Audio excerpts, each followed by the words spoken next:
ఈ మధ్య ముఖ్యమంత్రి గారు ఏదో అన్నారండి, మండదా అక్క, మండదా చెల్లి, మండదా అన్న, మండదా తమ్ముడు. ఇప్పుడు నేను అడుగుతున్నా, అన్నం పెట్టే అన్న క్యాంటీన్ మూస్తే మండదా అన్న, ఒక పరిశ్రమ కూడా రాష్ట్రానికి తీసుకురాకపోతే మండదా తమ్ముడు,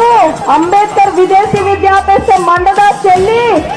కరెంటు ఛార్జీలు 7 సార్లు పెంచితే మండదా అవ్వా,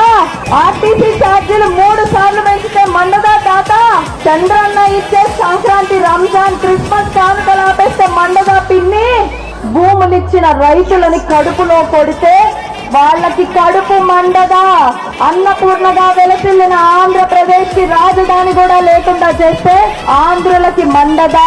రోజుకి 18 గంటలు మన రాష్ట్రం కోసం కష్టపడి ఇంతమంది యువత భవిష్యత్తు కోసం నిరంతరం తపన పడే నాయకుడు చంద్రబాబు నాయుడు గారిని 53 రోజులు అన్యాయంగా జైల్లో వేస్తే మాకు మండదా అని సభాముఖంగా అడుగుతున్నా.